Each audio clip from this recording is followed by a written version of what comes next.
In the last video, we discussed how the shogun took over Japan. Shogun are the military governors of land, and the emperor lost almost all his power.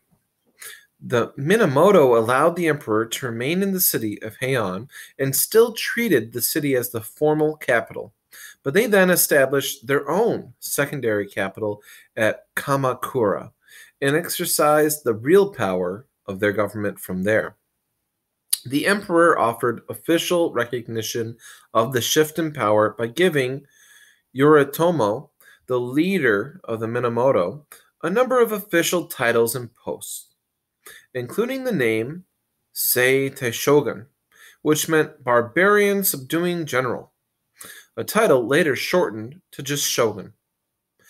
In theory, the shogun was simply the emperor's military advisor, but in reality, the shogun held the actual power. The government of the shoguns was called the bakufu, or tent government, because soldiers lived in tents. And it functioned more or less as a military government primarily concerned with military and police matters.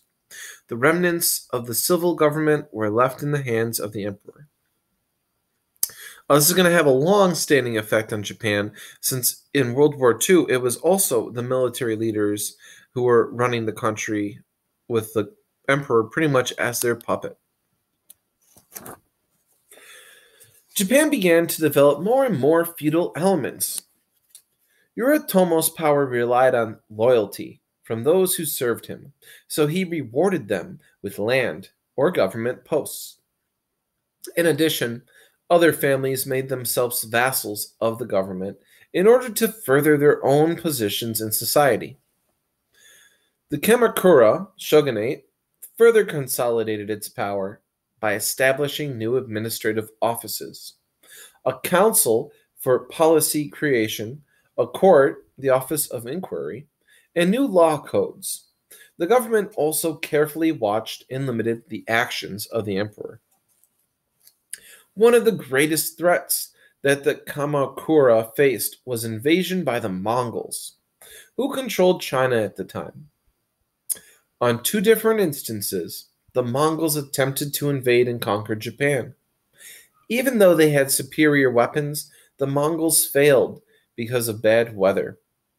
In 1274, a storm drove back their fleet, and in 1281, they ran into a typhoon. That's like a hurricane in the Pacific.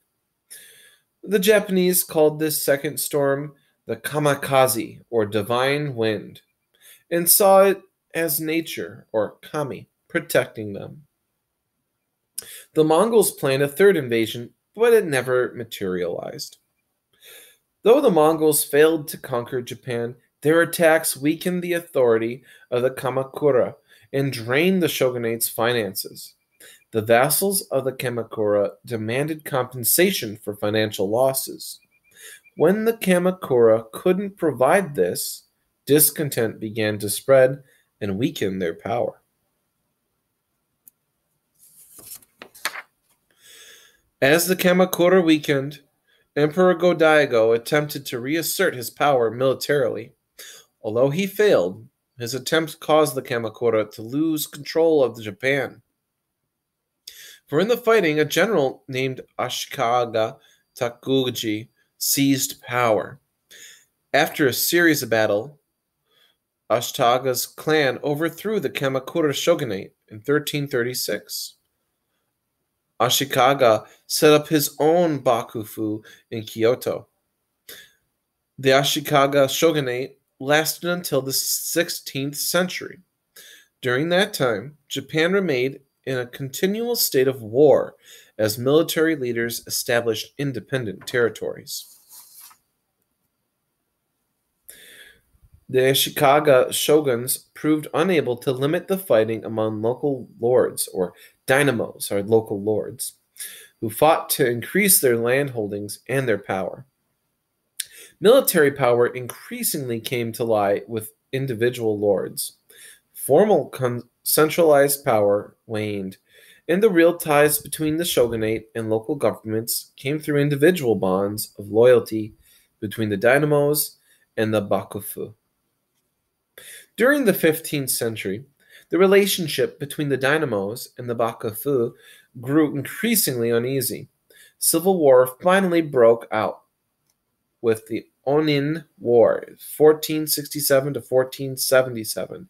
Not a short war, a whole decade, and brought about the final disintegration of the centralized Japanese government.